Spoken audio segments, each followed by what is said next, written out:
है ये ग्रंथ श्रील प्रभुपाद जो हमारे गुरु जी की जो गुरु जी थे श्रील भक्ति सिद्धांत सरस्वती गोस्वामी प्रभुपाद, उनके ये उपदेशामृत है। मतलब उनको भक्त लोगों ने अलग अलग समय पर अलग अलग उन्होंने प्रश्न किया है। उन्होंने प्रश्न का क्या उत्तर दिया है, हम उनका एक प्रश्न और एक उत्तर हम सुनेंगे। किसने उनको प्रश्न किया है कि जो साधु संग है, जो हम संतों का संग करते हैं, क्या ये बहुत जरूरी क्या है? हैं?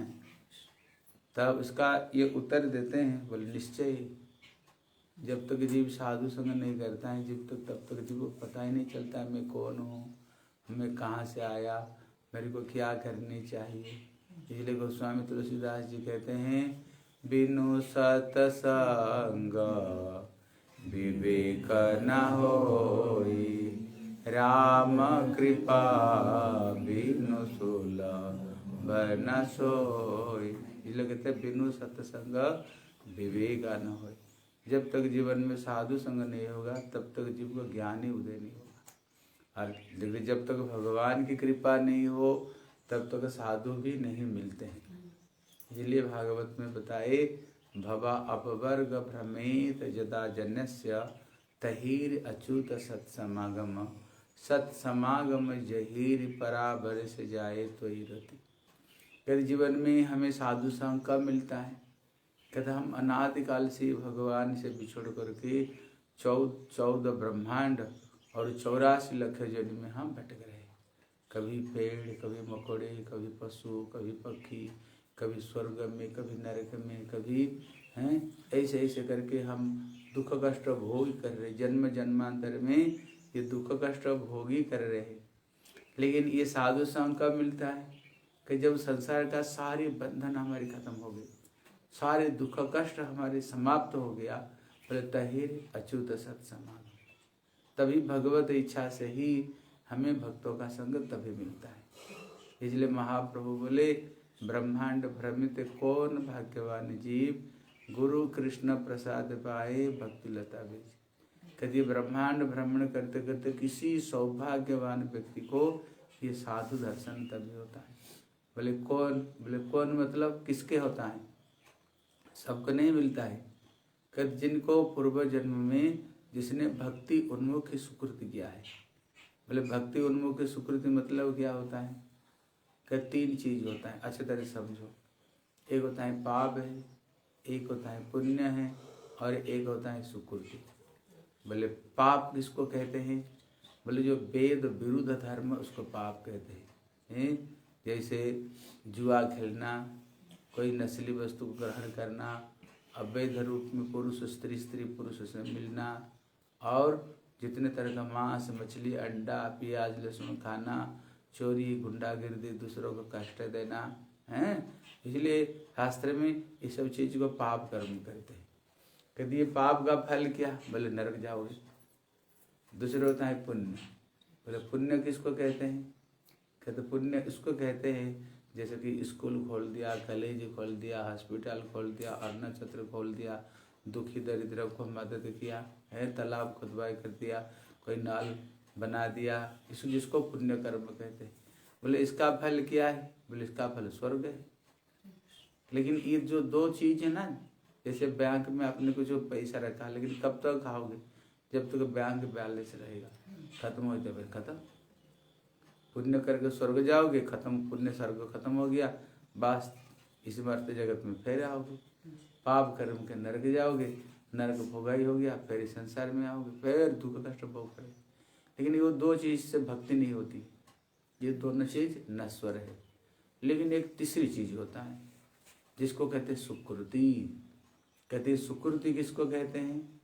कहते ये जो 2 चीज ये शरीर संबंधी है। जैसे शरीर एक दिन नष्ट हो जाएगा, ये भी एक दिन नष्ट हो जाएगा। लेकिन जो तीसरी चीज है वो जो सुकृति, जो सुकृति होता है, सु मतलब उत्तम कृति है, जो बढ़िया काम, वो क्या है? जो आत्मा संबंधी है। आत्मा में जो रिलेटिव है, जैसे आत्मा अजर अमर शाश्वत है, अगर इसकी संबंधी अगर कोई काम करोगे तो इसको कहते हैं सुकृति। जैसे भगवान की कथा सुन रहे, जैसे वृंदावन धाम में गए हो, जैसे तुलसी परिक्रमा कर रहे हो, जैसे यहाँ पर ठाकुर जी का आरती कर रहे हैं, ये आत्मा संबंधी है। भगवान के लिए रसोई बना रहे हो, भगवान के मंदिर को साफ सुथरा कर रहे हो, किसी वैष्णव को अपने सेवा किए, किसी साधु संतों को कुछ दान दिया, कहते ये जो चीज़ है ना, कहते ये आत्मा से संबंधी, कहते ये चीज़ कभी नष्ट नहीं होगा, ये केवल आपकी संचय होगा, केवल ये संचय होगा है, ये कभी नष्ट नहीं होगा। जो वैष्णव और विष्णु मतलब भगवान और इनकी भक्त को उद्देश्य करके जो काम करोगे ये कभी भी खत्म होने वाले नहीं, ये केवल आपका संचय होता है। इसलिए गुरु जी एक कथा सुनाते थे, कोई एक साधु था, किसी गांव में भिक्षा मांगने जाता था, सब लोग को थोड़ी बहुत कुछ देते थे, लेकिन एक माता जी तो थी बड़ी कंजूसी, एक पैसा भी जिसको हाथ से निकलने वाले नहीं।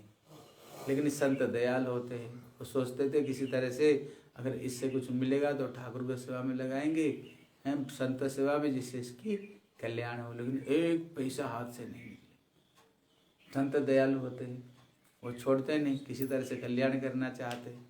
एक दिन पहले क्या होता था, गोबर और मिट्टी से घर को पुताई करते थे।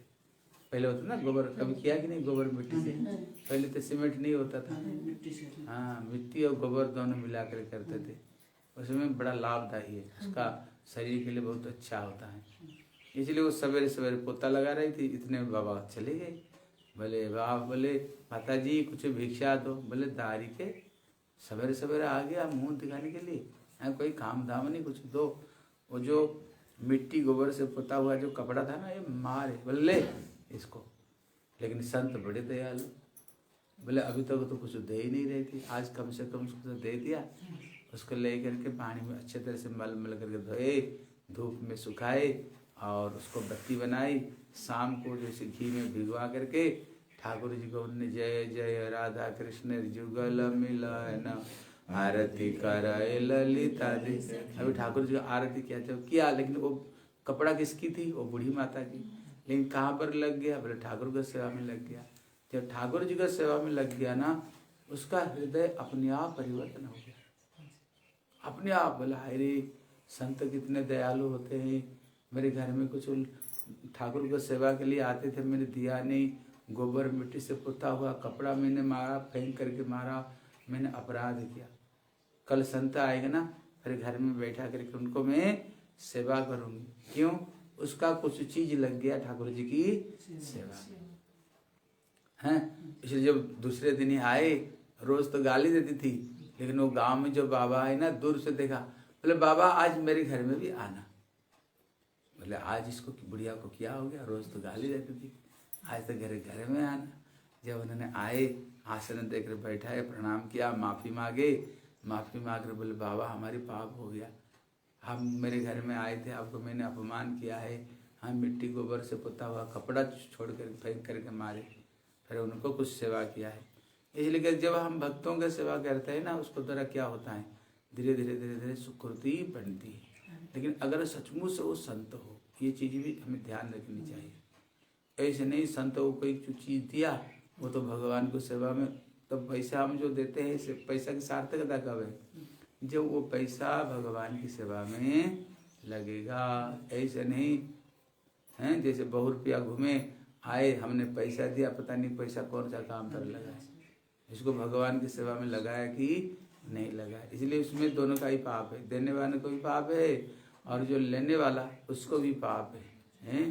अगर वो लेकर सही गुरु वैष्णव सेवा में नहीं लगता है, फिर तो जो लेने वाले उसको भी उल्टा फल भोगना पड़ता है और देने वालों को भी उल्टा फल, उसको दोनों को ही भोगना पड़ता है।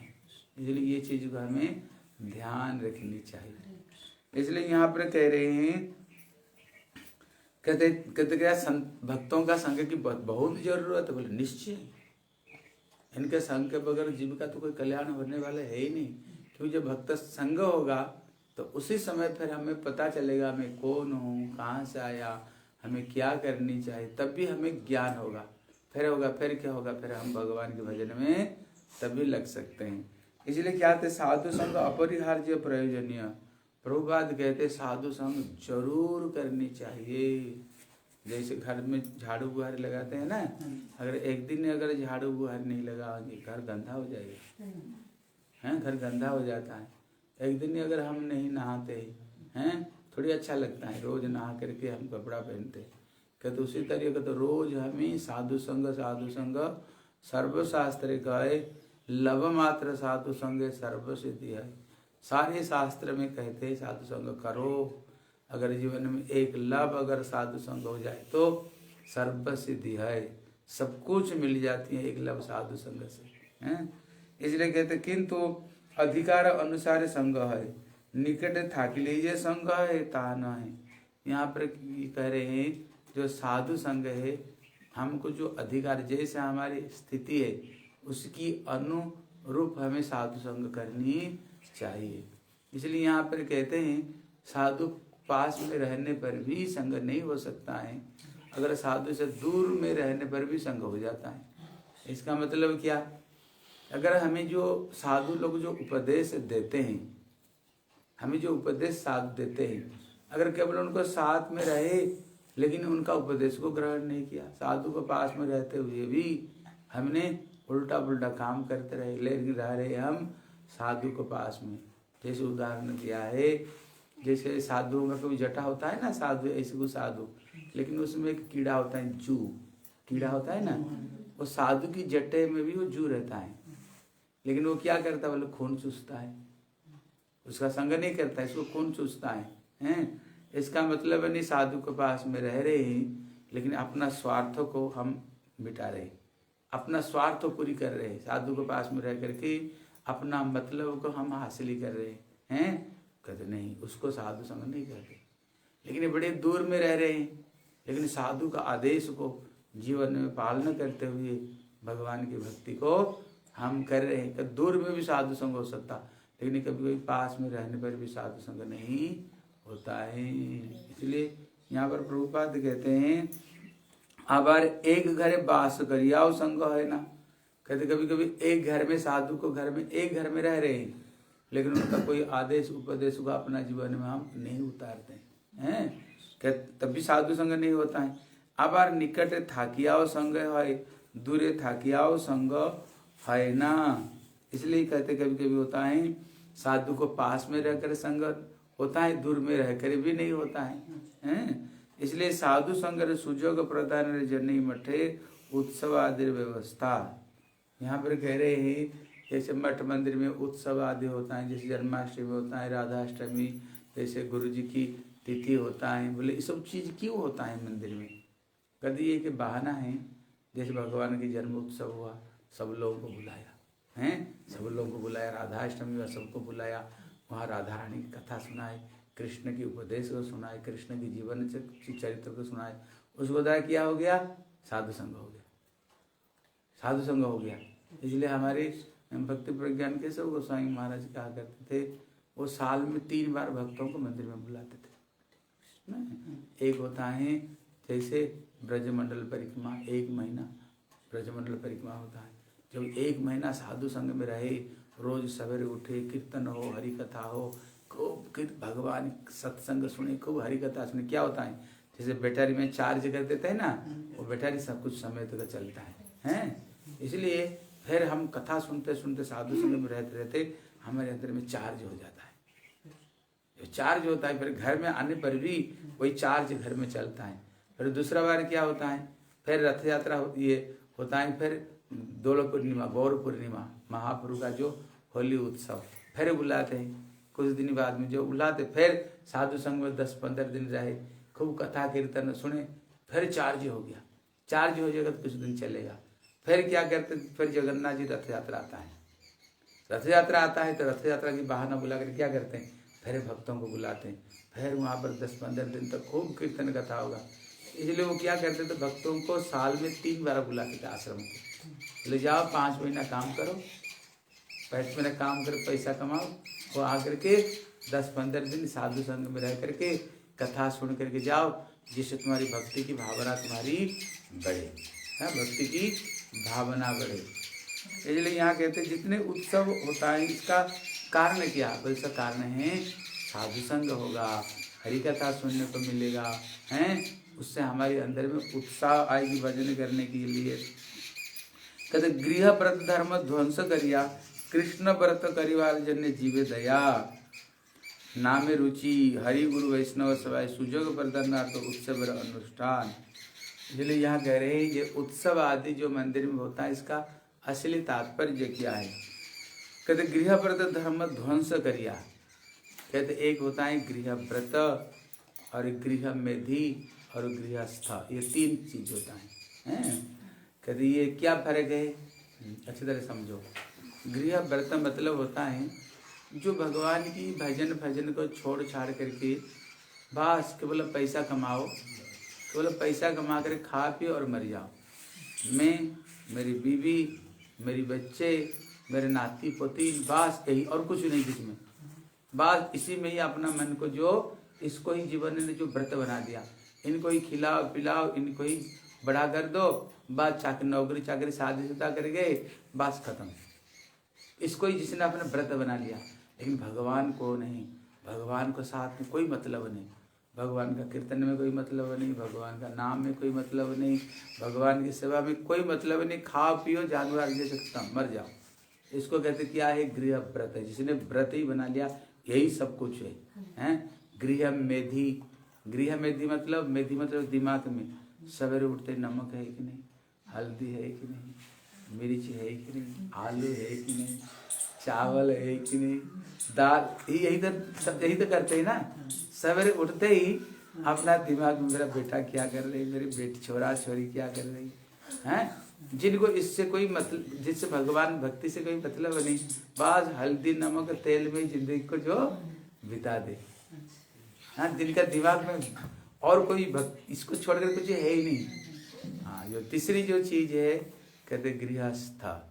गृहस्थ मतलब क्या है, बोले जिस समय पंच पांडव सबको शादी हो गया, सब भाइयों का पत्नी घर में आ गई और उनको बच्चे भी हो गए। एक दिन नारद जी उनको घर में आए, तो उन्होंने नारद जी को आसन देकर बैठाए युधिष्ठिर महाराज, और उनका चरण की पूजा की, सेवा की। कहते हे नारद जी, अभी हम पांच भाई, हमारे पांचों का बहू है, एक तो द्रौपदी है ही है, सबका अलग अलग भी बहू थी है, और बच्चे हैं, हमारा परिवार इतना बड़ा है। अब ये बताओ हम घर में रह करके इसे क्या काम करें जो कि हमारे संसार का बंधन से हमारी मुक्ति मिल जाए, हम भगवान को प्राप्त कर लें। तब यहाँ पर श्री नारद जी, युधिष्ठिर महाराज तो परम भक्त है भगवान की, लेकिन उनको उपलक्ष्य करते हुए हम जैसे व्यक्तियों को उपदेश देते हैं। बोले गृहे उपस्थित राजन क्रिया कुरुपन यथोचिता, वासुदेव अर्पण साक्षात उपासित महामुनि। कहते हम घर में रहते हुए कैसे हमें भगवान मिलेंगे। कहते हैं श्री युधिष्ठिर महाराज, गृहे उपस्थित राजन, घर में रहो लेकिन धर्म को अर्जन करते हुए, ऐसे नहीं घर में रहे पाप कर्म ही करते रहे, पाप कर्म करते रहे, पाप कर्म को द्वारा ही हम पैसा को उपार्जन करें हैं। कहते घर में रहते हुए सदगृहस्थ बन करके क्या करो, यथाजथ उपाय को द्वारा अपना काम धंधा करो, जो कुछ करो उसको धर्म को द्वारा अर्थोपार्जन करो। करते हुए क्या करो, बोले घर में जो कुछ करते हो भगवान के लिए करो। जैसे रसोई बनाते हो, बोले किसके लिए रसोई, अपना बीवी बच्चे के लिए रसोई बना रहे हैं, बोले नहीं ठाकुर जी को बोल रही है। पैसा कमा रहे हो, बोले क्यों, पैसा लक्ष्मी के बगैर ठाकुर का सेवा कहाँ से होगा, इसलिए हम पैसा कमा रहे हैं, ठाकुर जी की सेवा के लिए। सुंदर घर बनाया, लेकिन घर किस लिए बनाया, बोले भगवान के लिए। जैसे यहाँ पर भगवान के मंदिर बना दिया, ठाकुर जी के लिए मंदिर बनाया है। ये घर क्या है, ठाकुर जी का मंदिर है। घर में झाड़ू लगा तो कहाँ लगा रहे हो, भगवान का मंदिर में झाड़ू लगा रहे हो, तुलसी पौधा लगा रहे हो। जो कुछ लाए सबसे पहले क्या करो, ठाकुर जी को भोग लगाओ। स्नान भी कर रहे हो, किसके लिए स्नान कर रहे हो, शरीर अगर गंदा होगा तो ये गंदे शरीर से हम कैसे ठाकुर को सेवा करेंगे, इसलिए स्नान कर रहे हैं, ठाकुर जी की सेवा के लिए स्नान कर रहे हैं। इसलिए कहते भक्तों का पायखाना जाना, पेशाब जाना भी भक्ति है, क्योंकि शरीर शुद्ध होगा तब तो ठाकुर की सेवा करेंगे। ब्रश भी करते हैं वो भी ठाकुर जी की सेवा के लिए, मुंह गंदा रहेगा तो ठाकुर का हम सेवा कैसे करेंगे। इसलिए ब्रह्मा कहते भैया तब तक ये माया है। कब तक? जब तक तुम अपना मैं और मेरा करके काम करते हो। लेकिन जब भगवान के लिए करते हो वो माया नहीं, वो क्या हो गया? ठाकुर की भक्ति, भगवान की सेवा हो गई है। इसलिए यहाँ पर कहते हैं गृह व्रत धर्म ध्वंस करिया कृष्ण व्रत करिवा जीव दया। इसलिए कहते हैं जीवों को क्या करनी चाहिए? ये गृह व्रत धर्म को ध्वंस करके कृष्ण व्रत करने के लिए। व्रत क्या हो? गृह व्रत नहीं, कृष्ण व्रत हो। जीवन में कृष्ण सेवा ही हमारे जीवन का व्रत हो, कृष्ण भजन ही जीवन का व्रत हो। जन्य जीवे दया नामे रुचि। क्या करनी चाहिए? जीव के ऊपर दया कैसे है? कितना जीवों के ऊपर दया करो, करनी चाहिए। लेकिन कैसे? बोले भगवान की नाम में रुचि लाओ। भैया भगवान का हरि नाम, दया ये करो, भगवान के भजन करो, भगवान की भक्ति करो। ये दया ही सर्वश्रेष्ठ दया है। हाँ, खिलाना पिलाना तो दया है, लेकिन कहती ये सर्वश्रेष्ठ दया नहीं। इसलिए प्रभुपाद कहते हैं जो माया में जो फंसे हुए जीव है, संसार में जो फंसे हुए जीव, अगर एक व्यक्ति को आप भगवान की कथा समझा करके एक व्यक्ति को अगर प्रभु का भजन में लगा दिया, बोले कितने पुण्य होगा। देखो कितनी बड़ी बात कहते, कितने पुण्य होगा। कहते कोई करोड़ों करोड़ों हॉस्पिटल खोल दे, करोड़ों करोड़ स्कूल कॉलेज खोल दे, उसमें जो पुण्य होगी, अगर एक व्यक्ति को भगवान की भजन में लगा दिया तो उससे अनंत करोड़ों गुण में ज़्यादा पुण्य होगा। जो खिला दिया 2 घंटा 3 घंटा बाद में फिर भूख लग जाएगी, कपड़ा दे दिया फिर फट जाएगी, हैं। लेकिन अगर किसको भगवान की भजन में लगा दिया, भगवान के नाम में किसको रुचि करवा दिया ना, क्या होगा? भगवान का मेरे तरफ में देखो, उधर मत देखा करो। इसलिए अगर वो किसी भगवान की नाम की तरफ में रुचि करा दिया तो क्या होगा? उसको जन्म जन्मांतर में सारे दुख कष्ट से उसको उद्धार होकर के चिरकाल के लिए भगवान को पास में चले जाएगा। इसलिए यहाँ प्रभुपाद कह रहे हैं हरि गुरु वैष्णव सेवाई सुजोग प्रदानार्थ उत्सव अनुष्ठान। क्यों उत्सव होता है? हरि गुरु और वैष्णव सेवा की सुजोग देते हैं। जैसे उत्सव हुआ, उत्सव मंदिर में उत्सव होता है, आने पर क्या होगा? जाओ ठाकुर के लिए रसोई बनाओ, भक्तों को भोजन कराओ, सब्जियाँ मणियाँ करो, यहाँ मंदिर साफ करो। उससे क्या होता है? इसको भगवान की सेवा की सुजोग दिया होता है। माला बनाओ, सुंदर करके मंदिर को सजाओ, ठाकुर जी के मंदिर को सजाओ। उसमें क्या? ठाकुर जी के हरि गुरु वैष्णव की सेवा प्रदान करने के लिए ही ये उत्सव होता है। मठे उत्सव आदि करा है, श्रीमद् भागवत पठ करा है, हरि कथा आलोचना करा है, ताहर मूल उद्देश्य चैतन्य तर वृत्ति उन्मेषित करा है। यहाँ पर कहते मठ में जो उत्सव होता है, श्रीमद् भागवत कथा हो रही है, हरि कथा हो रही है, हैं, कहते उसका उद्देश्य क्या है? बोले चैतन्य वृत्ति उन्मेषित करा है। हमारी जो चैतन्य है अभी क्या हो गया? ये भगवान के भजन नहीं करके अभी ये माया की सेवा कर रहा है। इसलिए ये चेतनता जो वृत्ति है ये उसको जागृत नहीं, ये धीरे धीरे धीरे लुप्त हो रहा है। लुप्त हो रही क्या? भगवान के भजन को भक्ति को छोड़ करके बस इस शरीर ही सब कुछ मैं मेरा में ही जीव क्या कर रहा है, उसमें ही जीव सारा दिन 24 घंटा हैं उसी में लगा हुआ। इसलिए जीव का भक्ति को उनमें से तो नहीं होता है। लेकिन जो भगवान की सेवा भगवान के उत्सव हो क्या होगा? उसका हृदय में जो वृत्ति है धीरे धीरे धीरे जागृत हो जाएगा, है उसको हृदय में जागृत हो जाएगा। सत्संग हरिकथा सब द्वारा चेतन उन्मेष है, जीव मंगल लाभ है ताकि साधु ही भक्त ही साधु भोगी व त्यागी साधु नहीं। कहते हम साधु किसको कहेंगे? लेकिन ये लोग है ना कहते बुजुर्ग को जाने जई तब साधु जन सही संगत तुम्हारे ना चाहे। लोग जानते हैं साधु किसको कहते हैं? बोले धुन जमा करके बैठा हुआ होगा, शरीर में राख मिला हुआ होगा, बड़े बड़े जटाजुट होगा, हैं। इसलिए बस ऐसे किया तो हाथ में बहुत आ गया, कुछ चमत्कार दिखा दिया, हैं। लोग उसको ही साधु मानते हैं जगत में। उसको कहते बुजुर्ग को जाने जय तब साधु जन सही। जो थोड़ी बुजुर्ग मतलब थोड़ी उल्टा पुल्टा दिखा करके थोड़ी चमत्कार दिखा देगा ना, भाई बड़ा साधु है, हैं। उन्होंने फूल के ऊपर चल गया।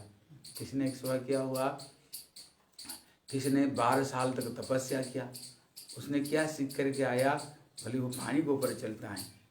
एक साधु ने कहा भैया हम तो 2 पैसा देकर नाव से पानी पार हो जाते हैं, अब तुम 12 साल तक नष्ट किया पानी के ऊपर चलने के लिए। हाँ, हम तो 2 पैसा दे करके ना वो पानी के पार हो जाते, अब तुमने 12 साल तपस्या किया पानी के ऊपर चलने के लिए। हाँ, इसलिए कहते भैया ये साधु का ये लक्षण नहीं है। लेकिन साधारण लोग गंजा फूक रहे हैं, बभूति रमाए हुए धुन में, कोई भगवान के नाम कीर्तन भजन से कोई मतलब नहीं, हम साधु उसको समझते। कहते भैया साधु वो नहीं है। भगवान कहते साधु का जो लक्षण है, कहते मत कथा मत का चिंता बोधयंत परस्परम। साधु का जो लक्षण है क्या करते हैं, कहते मेरा ही नाम लेता है, मेरा ही भजन करता है, मेरे कथा में ही डूब जाता है। बताओ हनुमान जी दिन भर क्या करते हैं, कौन सा विभूति दिखाते हैं, राम का नाम लेते हैं, राम के चरण की सेवा करते हैं, यही तो करते हैं ना। और क्या करते हैं, तुलसीदास जी कौन सा विभूति दिखाए, कौन सा चमत्कार दिखाए, राम का भजन किया है। सबरी ने कौन सा उन्होंने चमत्कार दिखाई, राम की सेवा की, राम की भक्ति किया है।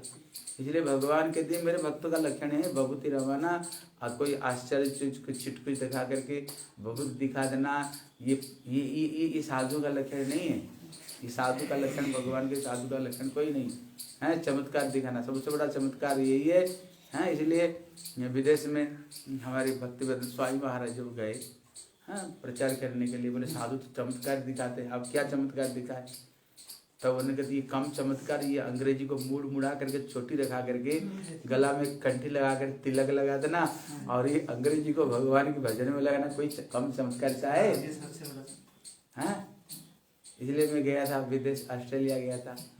एक माता जी मेरे को बोल रही थी, वो गुजरात थी, वो लोग बिजनेस के लिए सब दुनिया में गए। वो बोल रही थी एक दिन मैंने देखा कि अंग्रेजी लोग मुड़ा करके चोटी रख करके तिलक लगा करके गले में कंठी पहने।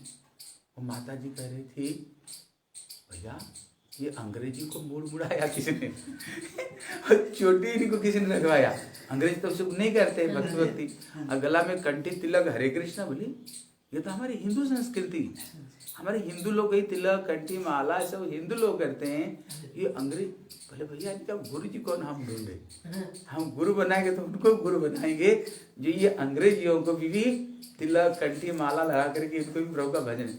उनका फिर ढूंढा हमको गुरु कौन, ढूंढते ढूंढते से स्वामी महाराज मिले। फिर उनको देखे, बोला भाई अंग्रेजियों को भी छोटी रखवा दिया, गले में कंठी तिलक पहना दिया इनको, हैं इनको भी तिलक पहना दिया। इसलिए ये कहती ये कम आश्चर्य नहीं है, किसका जीवन को भगवान की भजन में परिवर्तन करते ना, ये कम चमत्कारिता नहीं, सबसे बड़ा चमत्कार था ये चीज को करना।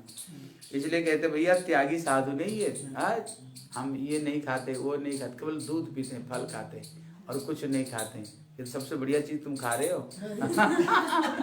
हमारे कई गुरु जी थे, किसी ने बोले हम कुछ नहीं खाते केवल दूध और फल खाते, बोले तब उन्हें तो सबसे बढ़िया चीज तुम तो खा रहे हो, हम कहा रोटी चावल खा रहे हो, फीका चीज खा रहे और तुम बढ़िया चीज खा रहे हो, कभी कोई साधु।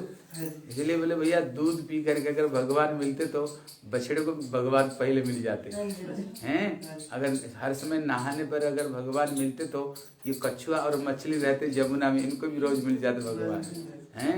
अगर फल खाने से भगवान मिलते तो बंदर को पहले मिल जाते भगवान। इसलिए मीरा जी कहते बिना प्रेम से नहीं मिले नंदलाला, जब तक तो प्रेम नहीं होगा भगवान के चरण में भैया ठाकुर भाकुर कुछ मिलने वाले नहीं। इसलिए महाप्रभु के पास में कोई एक व्यक्ति आया, हमारे भक्त लोग ने बोले प्रभु ये पयोहारी ये केवल दूध पीते हैं। भगवान बोले शास्त्र में कहीं बताया दूध पीने वालों को भगवान बताते हैं, बछड़े में तो भगवान हो जाते, दूध पीने से भगवान नहीं मिलते हैं, भगवान को प्रेम करने से भक्ति करने से भगवान मिलते हैं। इसलिए भक्त साधु संग कर ले जाना जाए जे, भोगर पथ जे रूप कुपत, त्यागर पथ सही पथ विपत। जब हम साधु संग करते हैं तब भी हमें क्या पता चलता है, क्या पता चलता है कि जो भोग का रास्ता है अत्यंत बुरे रास्ता है। हाँ, जो भोग वृत्ति है केवल खाओ पियो कमा कर मर जाओ है, ये अत्यंत अत्यंत कुपथ है। कहते त्यागर पथ से विरूप पथ, कहते जो त्याग, कहते हमने त्याग कर दिया, हमने छोड़ दिया। अरे भैया तुम क्या छोड़ोगे, दुनिया बने भगवान, तुम क्या छोड़ने वाले कौन होता है। इसलिए प्रभुपाद कहते कोई चीज छोड़ने का जरूरत नहीं, हर चीज भगवान बनाया, उसको सेवा में हर चीज लगाओ। प्रभुपाद का जो विचार है ना, वो कहते हर चीज भगवान ने बनाया, तुमने क्या बनाया, तुम क्या छोड़ोगे? दुनिया तो भगवान ने बनाया, दुनिया तो भगवान का है ना। हाँ, किस लिए दुनिया को बनाए?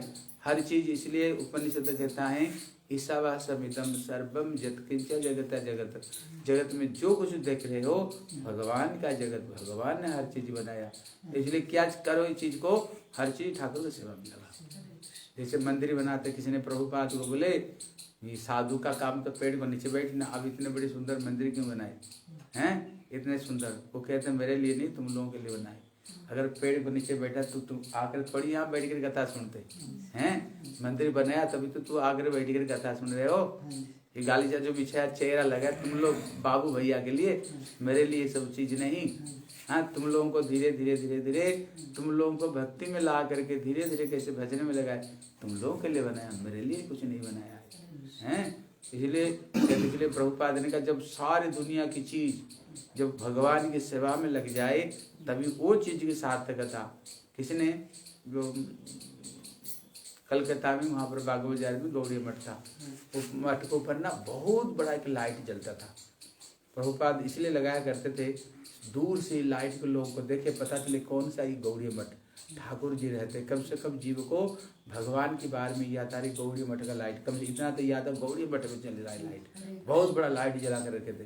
किसी ने कहा प्रभुपाद को, प्रभुपाद इतने इलेक्ट्रिसिटी को आप क्यों बर्बाद कर रहे हो? और प्रभुपाद ने क्या किया था, एग्जीबिशन करते थे, उसमें कैसे आग जल रहा है और हिरण्यकशिपु प्रहलाद को उसको अंदर में डाल दिया, लेकिन प्रहलाद आग को अंदर में बैठ करके हरे कृष्णा कृष्णा कृष्णा हरे हरे, हरे राम राम राम हरे हरे। किसी ने आकर बोले इतनी इलेक्ट्रिसिटी बर्बाद हो रहा है, किसी ने प्रभुपाद से बोला और इतने बड़ा लाइट ऊपर जला रहे हो। प्रभुपाद कहते देखो ये पृथ्वी में जितने सारे इलेक्ट्रिसिटी है ना, जब यही काम में लग जाए, प्रभु की सेवा में लग जाए, जिसने बनाया जो उसमें काम करते हैं उनका सब कुछ सार्थकता हो जाएगा, क्योंकि ये सबके सब ठाकुर जी की सेवा में ही लगा है, तभी हर चीज की सार्थकता। अगर प्रभु की भजन में कोई चीज नहीं लगा, प्रभु की सेवा में कुछ कोई चीज नहीं लगा, उसका बेकार जीवन है, वो जीवन का कोई महत्व नहीं। इसलिए हर चीज भगवान की सेवा में लगनी चाहिए। इसलिए फल्गु वैराग्य मध्य पथे दिशा हरा त्यागर व्रत ग्रहण करिया छे। इसलिए वैराग्य कहते हैं कि फल्गु और एक होता है जुक्त। फल्गु मतलब नदी है, उसको ऊपर भी तो रेती रेती दिखता है, लेकिन थोड़ी सी हटाओ ना उसके अंदर पानी बहती है। कहते उसी तरह जो फल्गु वैराग्य लोग करते, ऊपर से वैराग्य है लेकिन अंदर में भोग की वासना कहते नहीं। जितना जरूरत है सेवा के लिए ग्रहण करो भगवान की और उसको ठाकुर जी की सेवा में लगाओ। इसलिए जड़ जगत प्रति प्रीति व प्रीति राहित उभय विमुख था। भोग त्याग ये दुई प्रकार इस विमुखता परित्याग ना कर ले, भक्ति पूर्ण आश्रय लाभ है ना। शुद्ध भक्ति विचार बुझित ना पारिले, भोगी ना हो या त्यागी हो या जाइए। इसलिए प्रभुपाद कहते हैं हमको भोग नहीं करना, त्याग नहीं करना, क्या करना, हर चीज को ठाकुर का सेवा मान करके भगवान की सेवा में लगाओ। और क्या करो, बढ़िया बढ़िया ठाकुर को भोग लगाओ, क्योंकि भगवान को अच्छे अच्छे भोग लगानी चाहिए और भगवान का प्रसाद पाओ। घर बनाओ भगवान के लिए बनाओ, जो कुछ बाग बगीचा बनाओ जो ठाकुर को सेवा में लगेगा, तभी वो चीज़ की सार्थकता है। हमें भोगी नहीं बनना, त्यागी नहीं बनना, ठाकुर को सेवा करना। बस हर चीज़ जब ठाकुर ने बनाया, जब ठाकुर को सेवा में लगा तो यही भक्ति, और कोई भक्ति नहीं। ठाकुर को सेवा में लगाओ और भगवान का भजन करो और जीवन में रहो। ठीक है। तुलसी वृंदावन बिहारी लाल की हिताई गौर ब्रह्मानंद। घुमा तो सब पहाड़ पर्वत कथा अगर बाहर करेंगे ना तो ये देखेंगे हाँ बांधर करेंगे और उसको लगाने पर पूरा सिनारी दिखेगा।